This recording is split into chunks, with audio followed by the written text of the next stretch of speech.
Good morning. Good morning. Welcome to this service of the Unitarian Universalist Church of Amherst. We, all of us, are so glad we're here today to spend this time together. We know you have many options on a Sunday morning, and we're grateful to have you here. My name is Reverend Sally Hamlin. I'm a retired Unitarian Universalist minister, and this is my congregation where I chose to join as a member. This is where my heart, I know, that's how I feel. It's where my heart can grow and my mind can rest and my soul can soar and my spirit can grow. Because especially right now, isn't this a place, the kind of place we all need with all that's happening in the world? So occasionally I help out with services. I do whatever else I can do. I made some banana bread this morning. But just so you know, I did forget to put my hearing aids in this morning. So if I'm speaking very loud, or you cannot hear me, or you say something to me and I don't respond, give me some grace. Our minister, Reverend Michelle Buhite, is on sabbatical right now, and she'll be returning at the end of August, and we can't wait. But I hope she's off having a wonderful, good restorative time. For those of us gathered here in the chapel this morning, please turn your phones off completely to ensure that our online community is able to participate without disruption. Turning off our phones means that we're also less likely to experience sound issues in this space as well. And we also have sensitive hearing devices at the usher station in the back of the chapel, if that is something that you might need. If you're new to Unitarian Universalism or to this particular congregation, I invite you to relax, to participate as fully as you're comfortable with. And please, you are welcome to move or not move or remain seated or stand as you wish. We trust you will do what's right for your body and your spirit. In this space, in person and online, there are many identities. Not everyone experiences the world the same way or necessarily believes the same things. What matters is that we keep love at the center of who we are and what we value. Whoever you are, wherever you come from, whomever you love, you are welcome here. Now, I have a related question. We're going to sing a few songs this morning. Is anyone surprised about that? No. Okay, as usual, but guess what? We don't have a song leader, or do we? All of the music, or at least most of it. Oh, see? That's wonderful, April. But let me just say. What are we singing? Oh, surprise.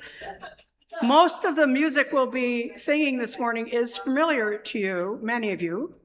And many of you joining us online, it will be familiar. But I do have a favor to ask. Before each song, I want you to raise your hand if you know it as it's coming in, as Rick is inviting us in with a few of the notes. And if you know that song, guess what? You're a song leader. I know that's a trick that Reverend Michelle uses sometimes, and I heartily endorse it. And I love it, April, that you have jumped up and entered the fray of this wonderfully loving, singing community. Don't we love to sing? It's one of my favorite things. Okay, here we go. Let's gather ourselves together as we open our hearts this morning with a morning song found in the gray hymnal, or the words found on the screens to your right and your left. Number 361, Enter, Rejoice, and Come In. Please rise as you are able or willing.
Good morning. I'm Katie, the Director of Faith Development at this congregation. My pronouns are she, her. I invite you to settle into this moment in whatever way feels most natural to you. People experience the world differently, so I offer you these invitations, but feel free to adapt them. There's no right way to participate. Let us all notice 5 things that help us feel connected to this moment. Perhaps they're things you see, or perhaps they're textures you feel, temperatures, or something else you notice.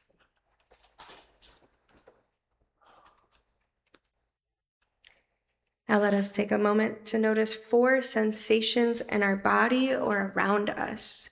Maybe it's the clothes we're wearing. Maybe if we're at home online, we're holding a blanket. Maybe it's the ground beneath our feet.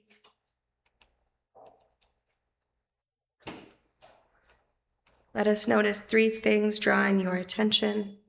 Perhaps it's me giving you instructions. Bird vibrations, background noise, or simply the rhythm of your own breathing.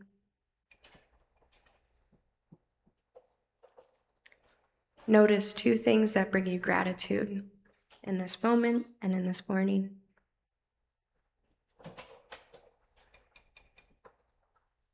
And finally, 1 big deep breath in and 1 big gentle breath out.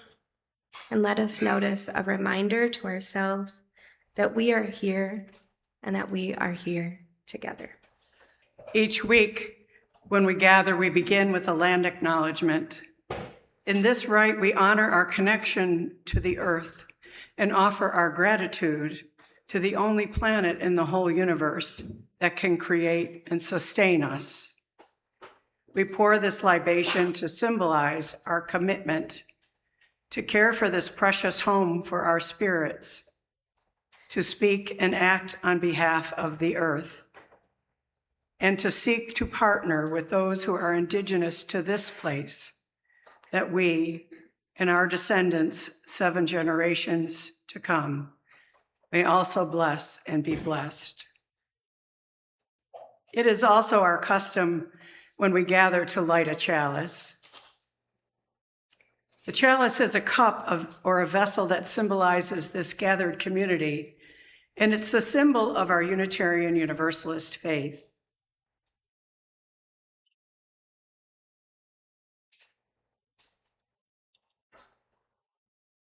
Today, we're going to be doing a slightly different chalice lighting reading together. It's one that we often use in faith development. Please join me in these faith development chalice lighting words together and follow along with me and with Katie with the hand movements that go along with it, okay? We are Unitarian Universalists, people with open minds, loving hearts, and helping hands. Together we care for the earth and work for peace in our world. Our gathering music this morning is found in the Teal hymnal number 1008, When Our Heart is in a Holy Place. The words are on the screen, and please feel free to stand or sit or clap or jump up in joy when you feel that your heart is in this holy place. Holy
have a helper up here.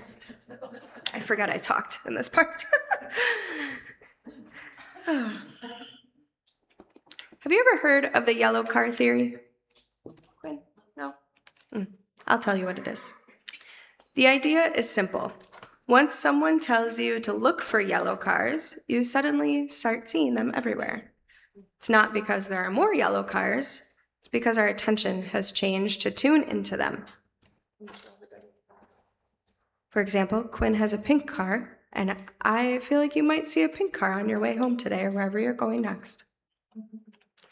Our hearts and our spiritual lives work much the same way. We become shaped by practicing what we notice.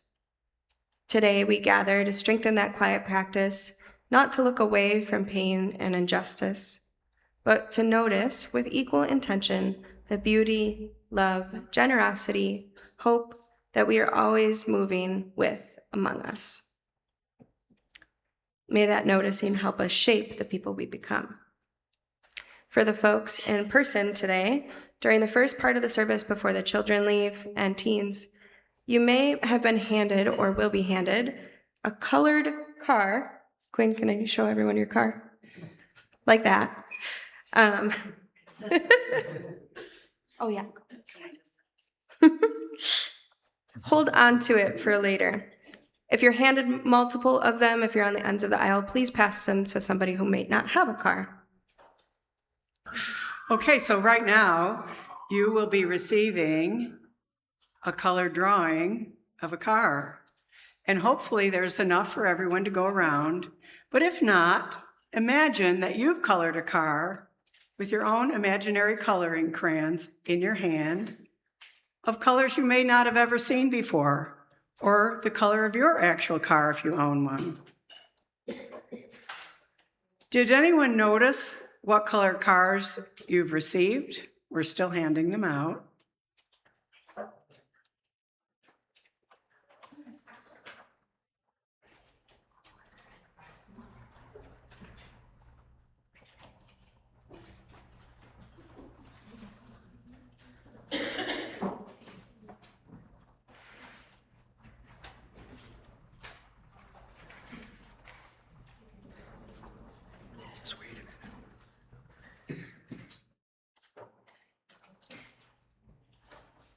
Thank you for all your help. It is our custom to make time in the service to acknowledge the joys, concerns, and sorrows and other realities that we bring with us, affirming that every single bit of who we are can be held in the container of this love. We embody this by placing a stone or a shell on one of the shared table labyrinths, 2 in the front of the chapel and 1 in the back for those of you who'd like to stay away from cameras' eyes. This is your invitation to bring your whole self here. Please come forward and place a stone on the labyrinth that you choose while Rick plays for us in some quiet, reflective music.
will now place a final stone in recognition of the joys and sorrows and concerns and other realities of those who are participating online and those who've chosen to remain silent about this today in your movement or your voice.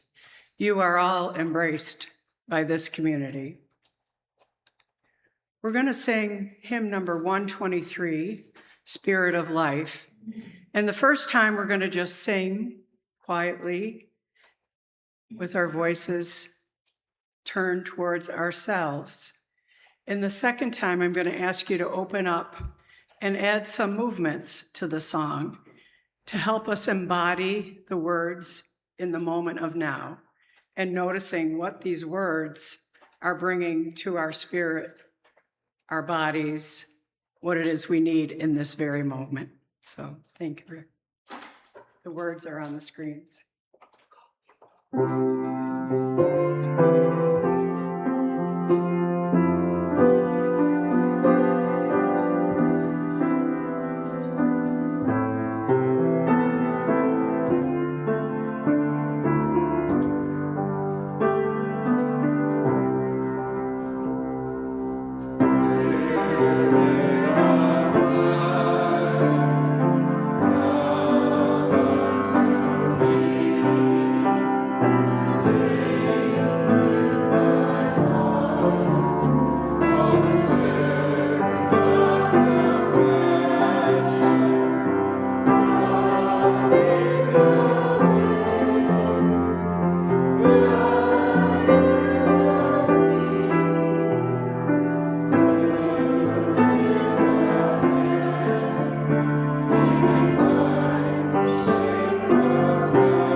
We have a car made into a teapot down here.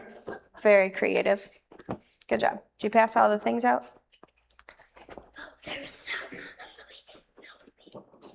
So in the Wonder Box today, it's not very exciting, it's a piece of paper, but on the paper are a lot of words I'm gonna read, which are way more exciting than anything I could put into the box. Somebody is extremely disappointed they didn't get to open the box and find something shiny inside. But next week, we'll put something shiny. So today I would like to bring something into the Time for All Ages that we already have in us, and it's the power of noticing. Whether we notice with our eyes, with our ears, with our sense, with our touch, It's kind of like, I like to think about it as a magnifying glass. What does a magnifying glass do? Yeah, we're getting this. Does it magnify? Yes. It makes stuff seem bigger, right? Like an eyeball. Yeah, like looking, have you ever looked in an eyeball with a magnifying glass? That's actually a little scary, but very, very beautiful if you want to know the color of your irises. So let's play a game. You want to play a game? Let us notice things in the sanctuary. That's the room we're in now. So we're going to quietly point to things when I say the words, okay? We all get to do this. Yeah, everybody gets to point. So I'm going to say an object, and for example, everyone point to a rug. A rug. Rug. Sorry. Do I need to talk a little bit louder? Great job. Okay, why don't we point, see if you can notice a chalice. Chalice. Truck. Chalice. Sorry, I don't have There's multiple chalices. Also, I should point out that if you are not in the sanctuary or are not able to use your sense of sight, you can imagine a chalice, what that chalice would look like, what color it might be, what textures it might have, what sounds it might make when it's being lit. All right, let us imagine or notice a flame. Who can find a flame?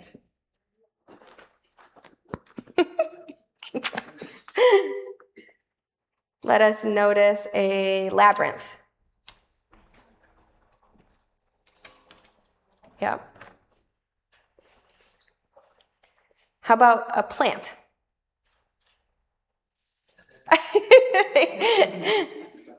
April got that one down. Yeah, good job.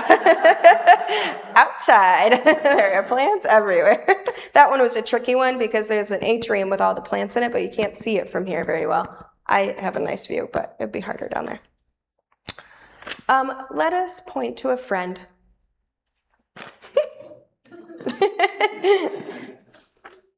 Oh,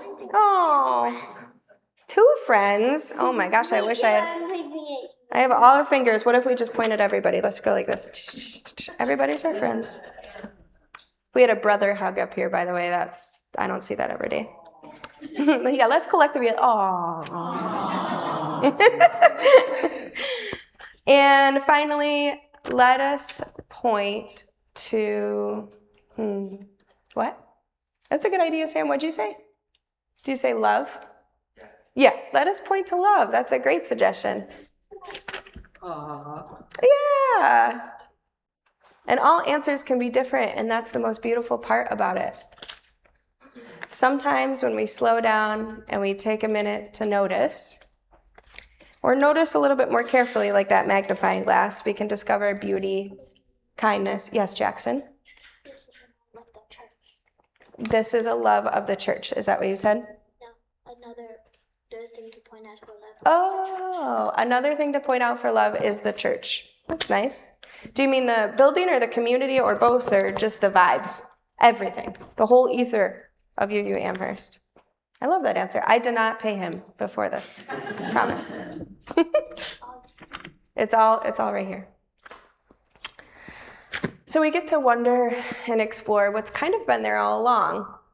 So as we leave today, well, I'm staying actually, unfortunately, but Miss Molly and Miss Linda Joy will take you to Faith Development today. So see what you can notice on your walk into Faith Development. What do you notice in the hallways? How many smiles do you notice? How many blue eyes do you notice? How many carpets?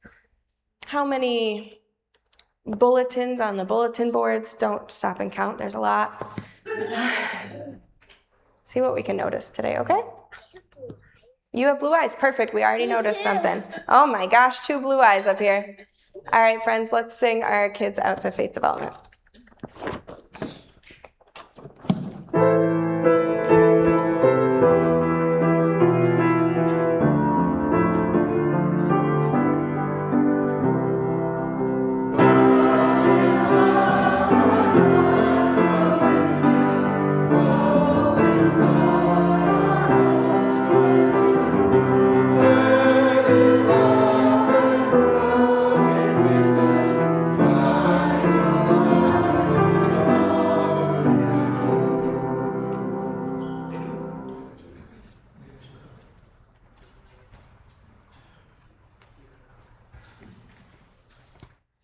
as we began our service, I introduced the yellow car theory.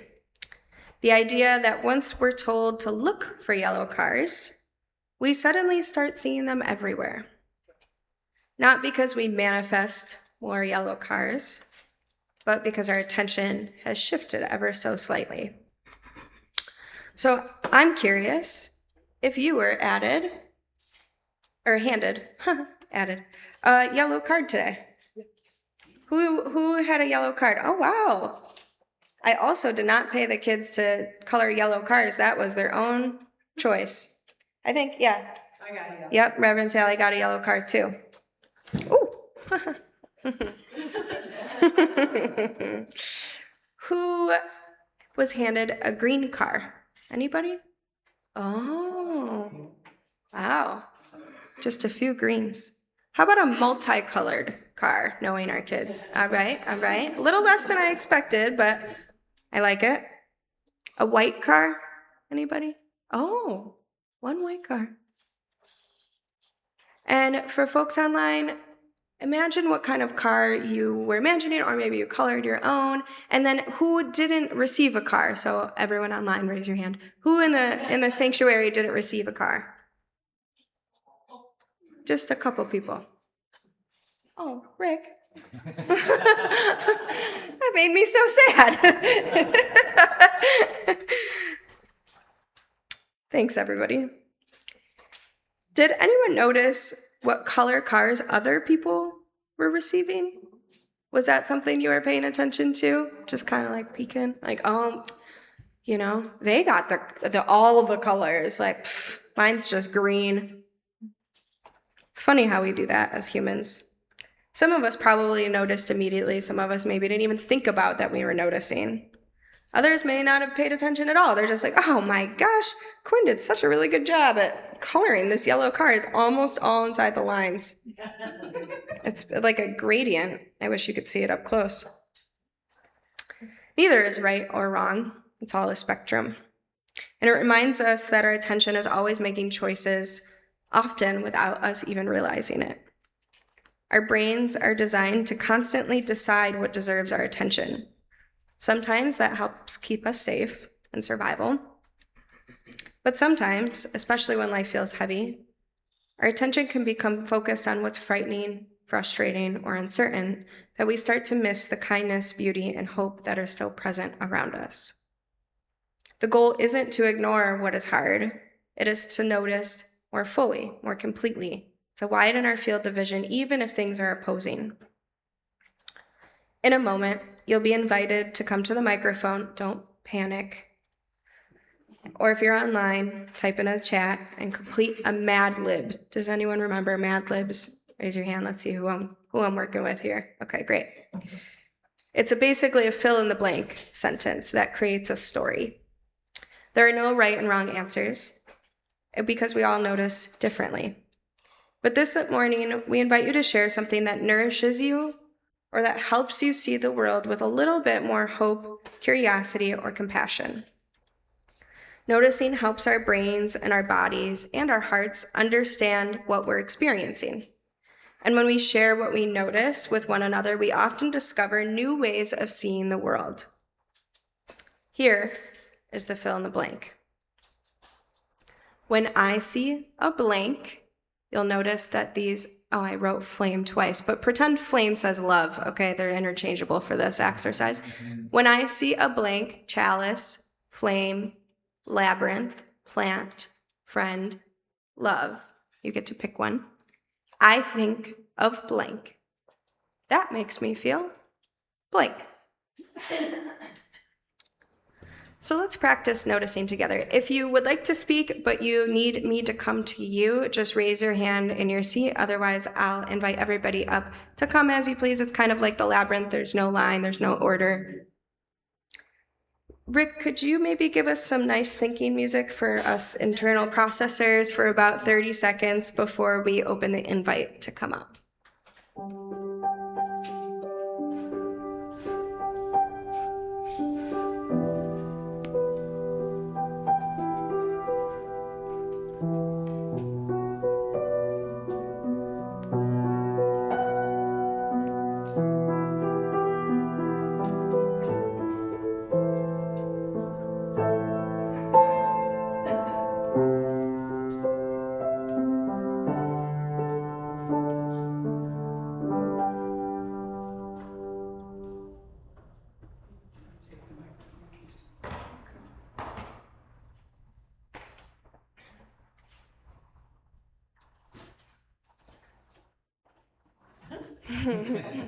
Only a couple people could see that, but I had to use my tippy toes.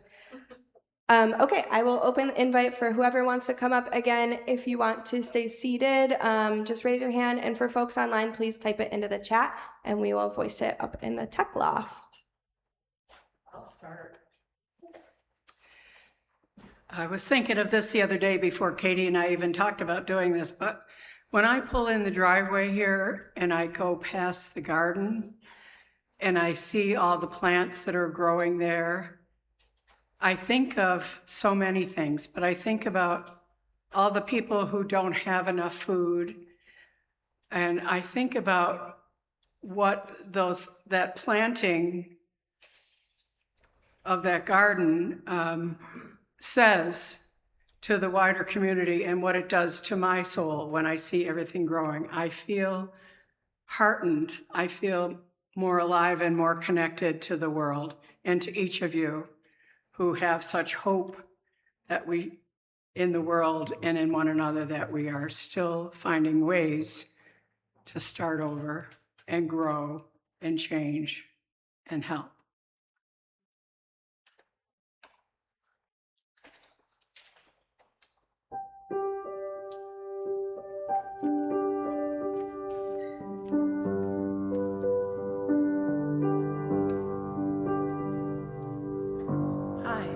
When I see a chalice, it reminds me of the UU congregation down in Florida. And we still have chalice circles where people sign up and we meet once a week for about 6 weeks or 7 weeks and have a discussion. And I think of the chalice because every time we meet, we light a chalice before we start and then we end it with extinguishing the flame. And it makes me feel very welcome among strangers down in Florida who I had never met. And it makes me feel very connected because their stories are so unique and welcoming.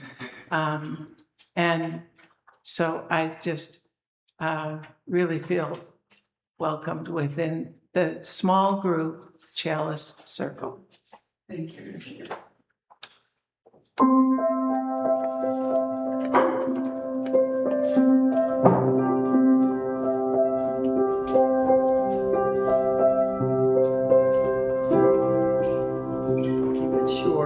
When I see a chalice, it makes me think of community and it makes me feel warm. So I'm glad to be back after not being here for a while. When I see friends, I think of love, and that makes me feel safe because not everybody's family gives them the love and safety. So I have found it in my friends. So thank you for being my friend.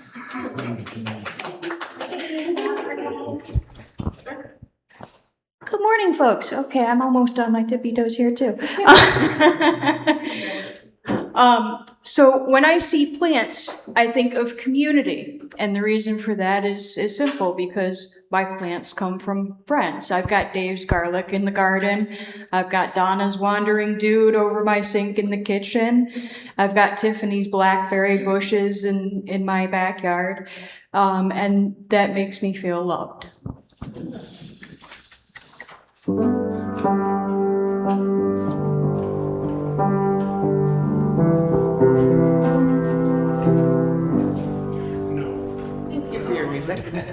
I'm Kim Diana, and when I see chalices, and I've seen many chalices this summer at General Assembly and at Summer Institute and at friends' houses, I think of our worldwide faith.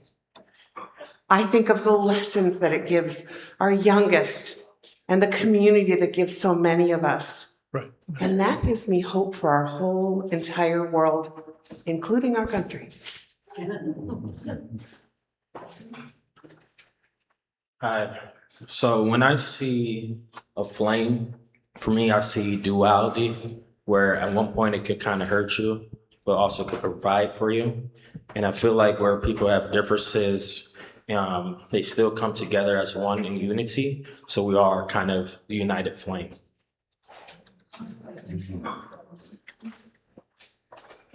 Hear from online just real quick. Hillary, come on up. But Yep, from Miranda G, 603. When I see a love, I think of home.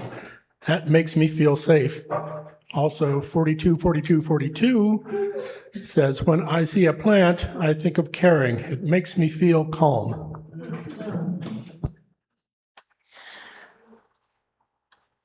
Anxiety.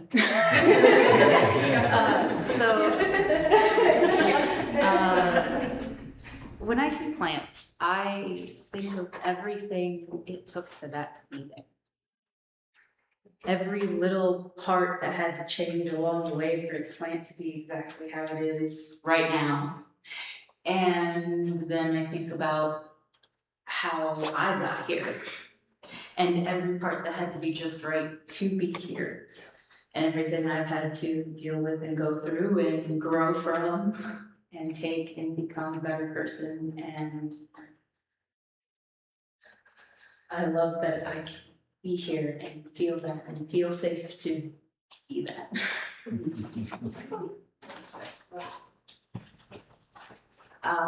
So when I see a collaborative, I think of friends and family here, but also friends and family outside of this building who I would love to be part of this community, but can't because of maybe distance or differences. But that makes me feel connected, but also held by here and the larger universe.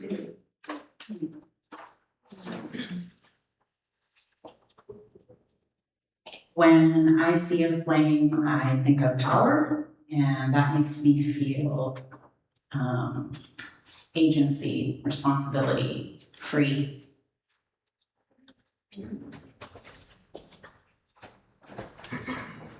When I see a chalice, I think about how good our congregation is at holding each other through all kinds of experiences. And that makes me feel very grounded and calm.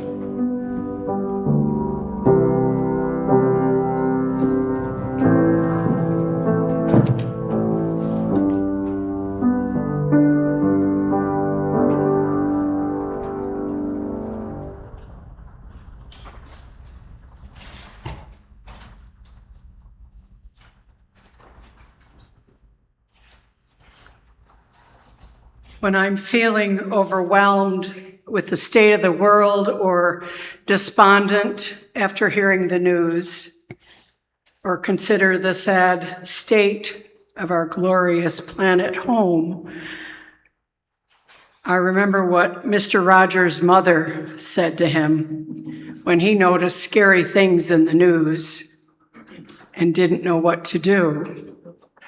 And she said, Fred, I'm thinking she called him Fred, not Mr. Rogers.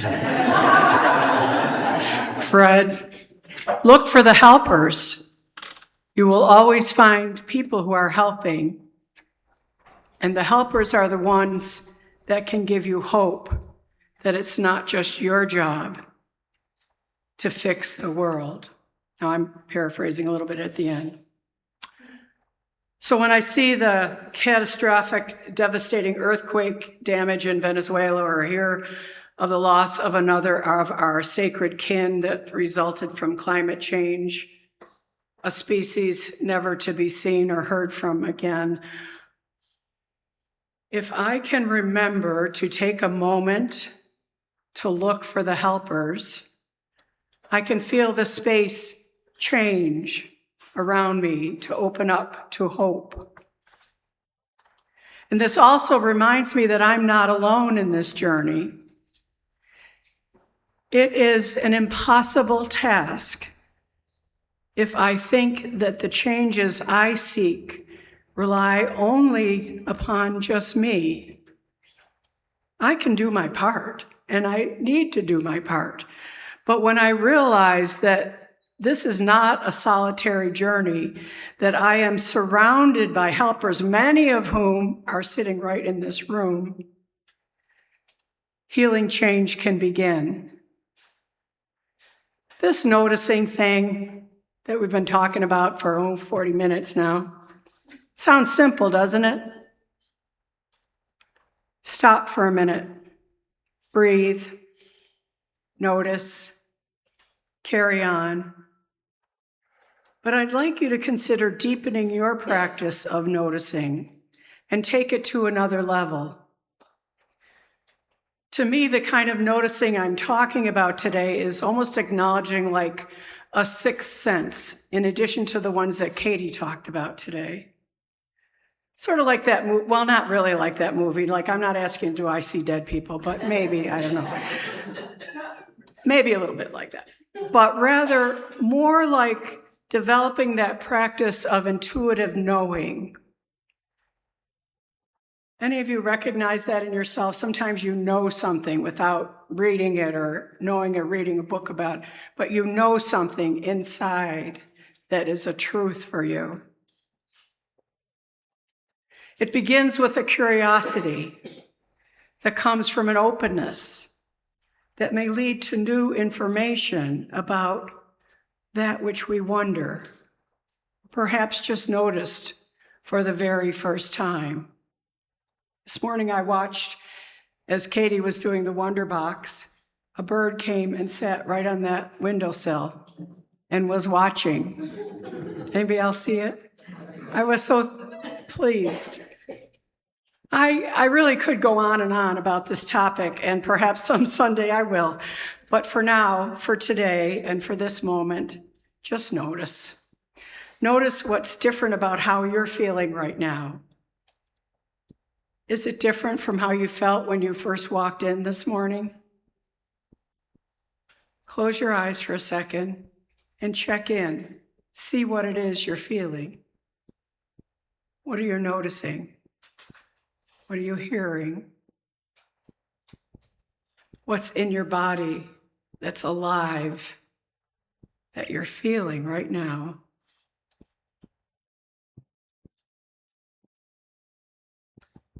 You know, the world really is just a kind of giant wonder box when you think about it.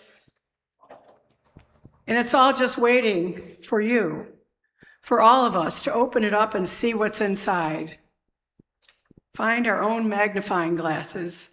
Let's practice the spiritual practice of noticing, of magnifying the good around us, the ways that we help, the way that we restore the planet and one another to wholeness, to health, to sustenance, and to hope.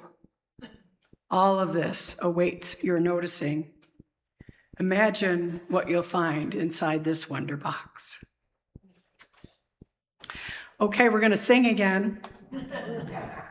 The words are on the screens. Hymn number 1017, Building a New Way in the Teal Hymnal. Please rise in body or spirit as you will. We are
Yes, please be seated. As our service draws to an end, our service to the world is ready to begin. Please remember to take your papers, your cars, your orders of service, such as they are, with you, so you don't miss anything that's written on them you want to be reminded of. We hope you'll stay for our no annual picnic today. We didn't take that up. We hope you'll stay for coffee and conversation right after the service in the rooms to the back. It's now time for our offering, when we'll respond with generosity and care for this beloved community and our hope-filled faith. We give because we know. We pick fruit from trees we did not plant, and we drink water from wells we did not dig. This is as it should be, so long as we dig and plant for those who come after us. The offering will now be gratefully received.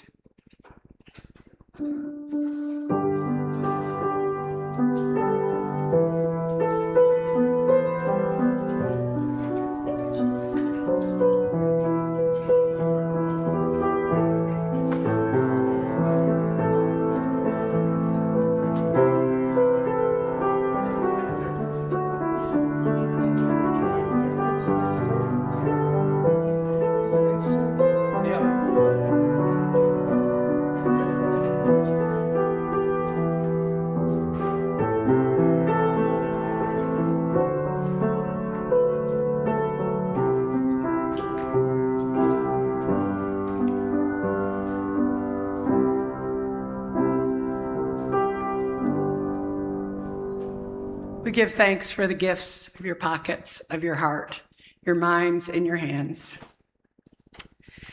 We began the service with the lighting of our chalice, and now we extinguish it, not to quench the flame, but to return it to individual hearts, strengthened by this time we've spent together so that we can share our light with the world. Please rise in body or spirit and join your voices with mine as we extinguish the chalice and sing our blessing. We extinguish this flame, but not the light of truth, the warmth of community, or the fire of community. These we carry in our hearts until we are together again. Now we're going to sing Travel Light. Who knows this song? Who enjoys looking around and seeing everyone else singing and twinkling your eyes to one another, opening to the joy that is in our world to share? Let's go.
Oh, friends of this song and friends of the world, remember what you are called to be and what your gifts are: to change the world, to bring with it your heart, your mind, your body, your soul, everything, and bring it and leave it for all those who will come after us. May they see by the work of our hands and of our heart, the words of our mouth, that we made a difference, that we know who we are, and that we have faith and hope in all that will come. May it be so. Go make a difference.